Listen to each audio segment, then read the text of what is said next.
What's going on, guys, and welcome back to Footy with an Edge. We're here today to talk about Victor Osimhen, who's quite literally the talk of the town when it comes to several clubs across Europe, as the 24-year-old Nigerian striker is tearing it up for Napoli this season with 25 goals and 5 assists in just 29 appearances. Given that Man United, Chelsea, Bayern Munich, and PSG will all be interested in Osimhen in the summer, I'm fully expecting his going price to be 150 million or more. And as a United fan that likes to be well informed about transfer targets beyond just YouTube compilations, I'm here to bring you the stats and tactics behind Victor Osimhen so we can determine if he's worth spending obscene amounts of money for Erik ten Hag. So this is going to be a 3-part video where we'll start by talking about Luciano Spalletti's system at Napoli and how Osimhen fits into that system. Then we'll talk about Erik ten Hag's preferred system at Man United and the type of striker that we need to take us to the next level. And finally, we'll determine as objectively as possible if Victor Osimhen is the right fit for Manchester United.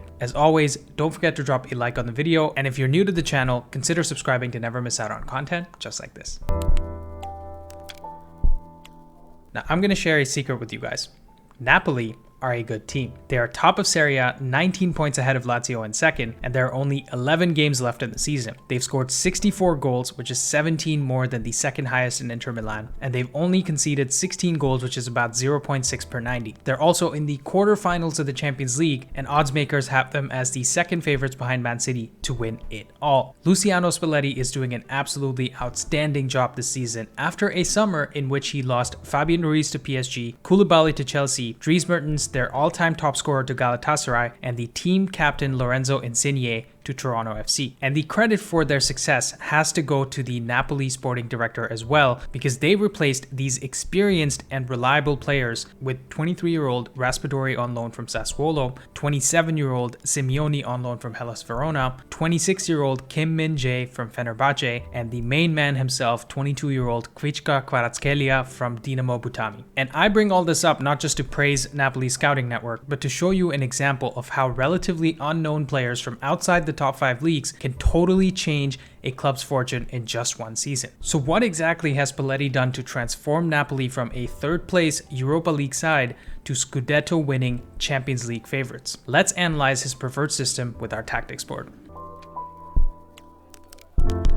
Now we're looking at Napoli's playstyle from their recent 3-0 win against Eintracht Frankfurt in the round of 16, because Frankfurt are no joke. They're sitting 6th in the Bundesliga and are the current holders of the Europa League. And with Osimhen putting in a man of the match performance in the second leg, we have plenty of tactics and footage to analyze from this game. So Spalletti's preferred starting formation is the 4-3-3 that you see here, which he's used for more than 90% of games this season. And he likes to play a fluid 2-3-2-3 in possession that looks like this. In this shape, you have Osimhen up top pinned against the opposing center backs, with Kvaratskhelia and Politano next to him out wide. You have Zielinski and Anguissa playing in the inside spaces behind the front 3, as hardworking 8s when they're playing against tougher opponents and there are lots of turnovers in midfield, and as 10s when they are playing against lesser opponents and they have high position in the opposition's half. Then you have Lobotka sitting as the lone CDM next to the fullbacks, one of whom usually sits while the other joins the attack, allowing Napoli to almost always have 4 players available to defend against quick transitions. Now, interestingly, the dynamic between Zielinski, Kvaratskhelia, and Rui, and Anguissa, Politano, and Di Lorenzo is quite different. Zielinski likes to operate a lot more centrally than Anguissa, which allows Kvaratskhelia the room to cut inside and operate on the edge of the box, and Zielinski makes these runs, which allows Rui space to overlap both of them. Politano on the other side likes to hug the touchline, dropping deeper to get involved in the play,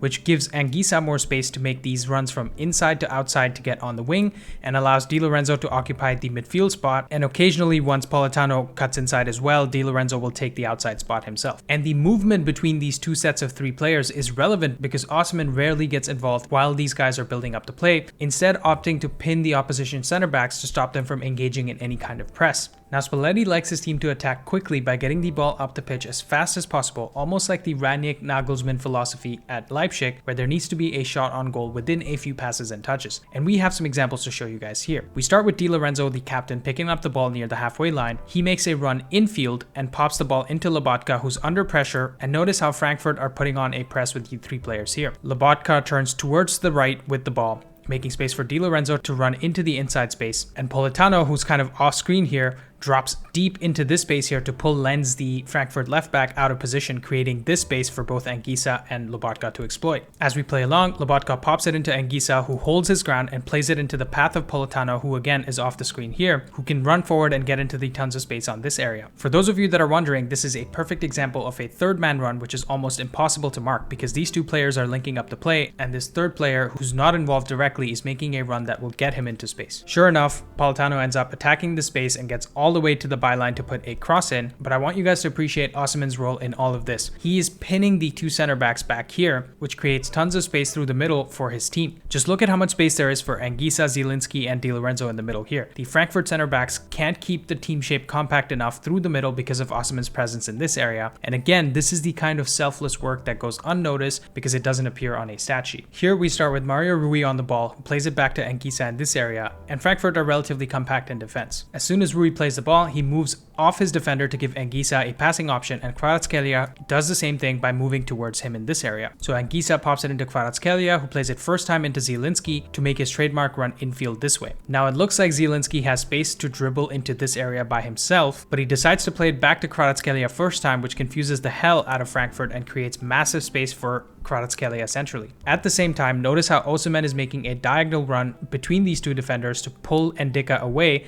creating even more space for Napoli centrally. As Kvaratskhelia dribbles with the ball, he plays a reverse pass into Osimhen, who gets a shot off, but he's unfortunately offside. And in this play, we see the fluid positional movement from Napoli in action. This is possible because Napoli have amazing balance in their midfield and forward line. Other than Osimhen, who mostly holds his position up top, the other five behind him are very interchangeable. Zielinski, Anguissa, and Lobotka can all get forward with ease, and Kvaratskhelia and Politano are more than adept at dropping into central areas to create chances for the runners that get in behind. So with this kind of movement, Napoli are consistently able to destroy defensive structures and make plenty of room for Osimhen in and around the box. Spalletti insists on an intense and aggressive style of football, both in and out of possession, which means Napoli games often look like basketball matches that constantly go back and forth. And this starts with Victor Osimhen pressing the opposition high alongside one of Zielinski, Kvaratskhelia, or Politano. In this clip, we start with the Frankfurt defender on the ball who has 4 teammates around him, but also 5 Napoli players. Watch how Napoli cut off the passing options by man-marking the players around the ball carrier as we play along. So giving this a few seconds, you can see how Napoli are almost pressing man for man with Osimhen and Politano marking the space near 2 players,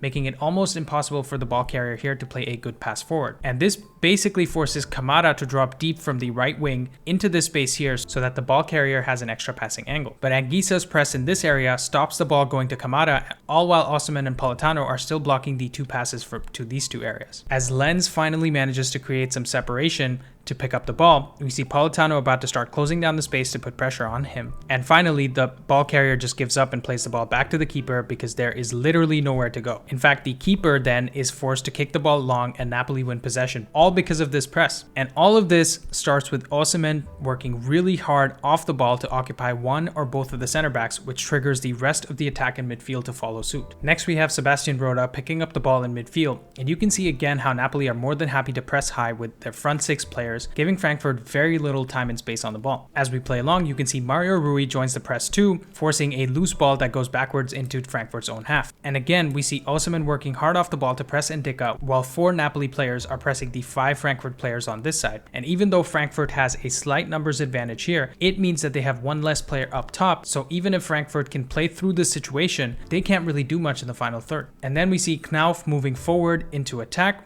which means Napoli are left 5v5 at the back, so really the only option for Frankfurt is to keep moving backwards. And even as the ball comes back into Sau, he has to play it back to the defender that gave it to him because there's literally nowhere else to go. So Frankfurt are forced to play it back to the keeper again, who boots it long, but this time it's straight out of play for a Napoli throw-in. Now, I cannot overstate how difficult it is to do the job that Osimhen is doing. To constantly keep moving off the ball to close down space without actually winning the ball takes a lot of focus and energy.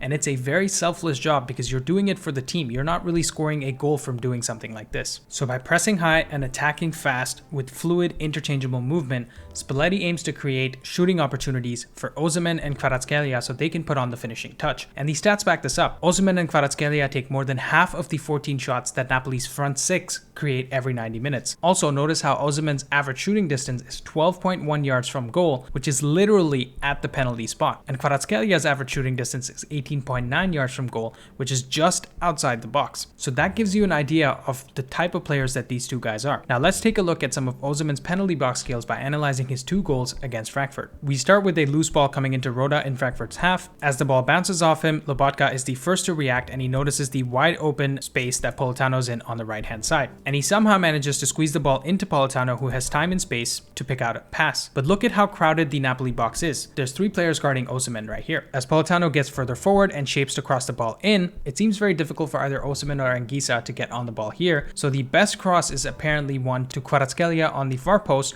so that he can maybe volley it into the net. But Politano ends up lifting the ball towards Osimhen, but the ball is actually a little bit behind him. This, of course, is not a problem for him, who leaps like an absolute leopard and puts the ball into the back of the net, looping above Kevin Trapp to score Napoli's first goal. I just want you guys to check out the highlights for this one because it's an absolute beauty. I cannot overstate the difficulty of this goal because Osimhen has to generate all the power by himself because the cross has almost no pace on it. And Kevin Trapp is one of the best goalkeepers in Europe, but he has absolutely no chance from this shot. Next, we're going to look at Osimhen's second goal. And again, we start with him right in the middle of the box. And I want you guys to pay attention to his striker instinct as the play develops. We see Mario Rui making a run on the outside of Kvaratskhelia, which gives him room to cut inside. And here we see Lobotka and Politano as passing options unless he wants to cut inside to this area and shoot himself. But as he dribbles inside, he sees the space open up for Politano on the right flank and gets ready to dink a ball into Politano. As the right winger receives it, notice how Osimhen spins away from his man Ndicka inside the box and makes himself a few yards of space. Then Di Lorenzo makes a very intelligent run on the inside to get to the byline, and we see Osimhen ready to attack the space in front of Trapp. And then it's a simple cutback from the captain that Osimhen taps into the goal. Did you guys just see that? That was pure striker's instinct on display from Osimhen that leads to his second goal of the game. It doesn't seem like he did a lot, there wasn't a lot of movement, but he gets away from Ndicka at the right time because he knows exactly where the space will be and where the ball will arrive in a few seconds. In this game, Osimhen got a man of the match performance with a 9 out of 10 rating according to FOTMob, but he only had 9 passes and 34 touches in 81 minutes on the pitch. I don't care what anyone says, that's difficult to do. You need a lot of focus to stay sharp and pounce on opportunities when you're playing 90% of the time off the ball. And on top of that, you're constantly working hard out of possession for your team, which can be very draining. So the bottom line on Osimhen is that he's a world-class penalty box striker who can use his strength and aerial abilities to get on the end of crosses or cutbacks and score for Napoli. And in this system, he rarely gets involved in the build-up play. You won't see him dropping deep much to link up the play, and you won't see him creating lots of chances for the players around him. He has a very specific role in the team that gets the best out of his skill set, and his playstyle allows the players around him more time and space to get the best out of their skill sets. Now that we have a great understanding of how Spalletti utilizes Osimhen in this Napoli team, let's take a quick look at Erik ten Hag's system and what it is missing so we can determine if Osimhen is the right fit for Manchester United.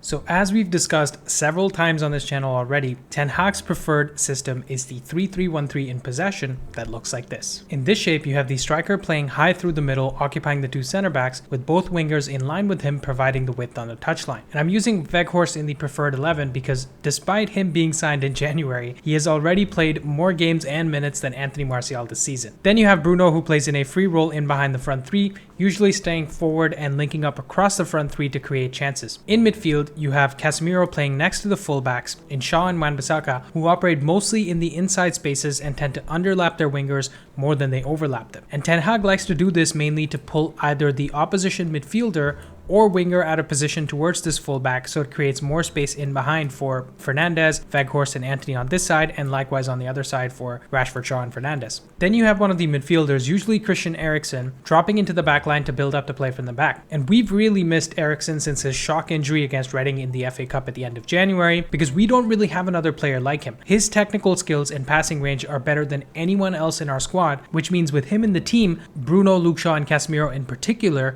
can just focus on the attack attacking side of the game in possession instead of having to drop deep to pick up the ball from the center backs. Now let's focus a little more on the striker role in the system. What exactly does Ten Hag expect from his number 9? We know that from both Weghorst and Martial, he expects working hard out of possession to put pressure on the ball carriers when they're trying to build out from the back, so specifically the center backs and maybe the CDM. Dropping deep in possession to draw out the opposition defense or midfield out of position, hold up the ball and create that space in behind for runners like Rashford or Fernandes or Antony or even the fullbacks that are in the inside spaces. And number 3, of course, they have to be good finishers when the opportunity arises. With these 3 criteria in mind, let's bring some stats into the equation to understand if Osimhen is the right fit for Erik ten Hag's Manchester United. Now, from the 3 criteria that we just described for a perfect Ten Hag striker, the 3rd and final criteria, Osimhen is unquestionably one of the best in the world because he's good at all aspects of finishing, as you can see from his stats this season. He can finish, he's good in the air, and he has that striker's instinct to be in the right position at the right time. And the first criteria we described as well, which is working hard off the ball, Osimhen is more than adept, as we've seen from the footage against Frankfurt in the Champions League. But we need to look at the stats behind Osimhen's passing and link-up play to see if he's the perfect fit for United and Erik ten Hag, because he has to be perfect if we're going to be spending 150 million or more on this guy. So we're going to compare Victor Osimhen to Martial and Weghorst in their passing stats. Looks like Osimhen attempts about half as many passes as Martial per 90 and about 40% less than Weghorst. This shows us that he doesn't get involved in the build-up as much, which we already know from the footage that we analyzed earlier. It also appears that he attempts only 1 progressive pass per 90 compared to 3 by Martial and 2 by Weghorst. This shows us that he doesn't drop deep as much as Martial or Weghorst to pass the ball forward. Instead, he's often the player that gets at the end of progressive passes inside the box. And he also has lower expected assist numbers than Martial or Weghorst this season. Now, the stats we've just looked at back up our eye test. Osimhen is not the type of striker that gets 50 to 60 touches and 20 to 30 passes per game to help the team in the build-up. He's a pure penalty box striker that likes his teammates to create chances for him, and he'll put those chances away in the back of the net. So you might be wondering, why can't a manager as good as Erik ten Hag get the best out of Victor Osimhen? Surely he can create a system where there are lots of chances created for a striker. And you know what? Ten Hag is already doing that. It's just that those strikers are called Marcus Rashford and Antony. Earlier in the video, we talked about how Osimhen and Kvaratskhelia take up more than 50% of the shots created by their midfield and attack. When you add the 3rd highest shot taker in Zielinski, that number goes up to about 73%. So the 3 highest shot takers for Napoli take about 73% of their shots. If we look at similar stats for United's front 6, Antony and Rashford also take about 50% of the shots, and adding Bruno to that mix, you get 67% of the shots taken by the 3 highest shot takers. My overall point here is that in the current United forward line, we have wingers that play more like inside forwards, where they cut inside to shoot instead of putting in crosses or cutbacks for a central striker. Between Rashford and Antony, they have 3 assists in the Premier League this season, and compare that to Kvaratskhelia and Politano, who have 13. So how exactly will Victor Osimhen score goals in this team? Either he gets the 4+ shooting opportunities that he did at Napoli, which will take away from Rashford or Antony's shot numbers, or Rashford, Antony, and Osimhen split the shooting opportunities amongst them, which kind of gets the best out of nobody. And I know many United fans will say,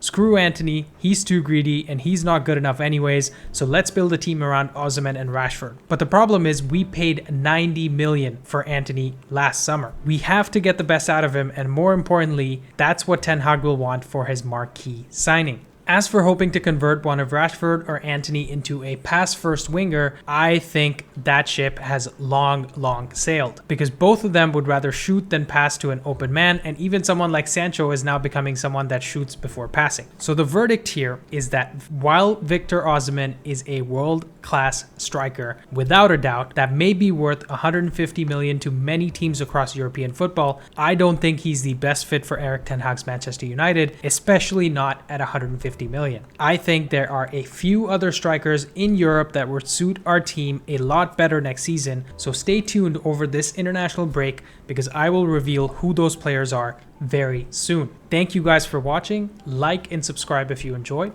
and I'll see you next time.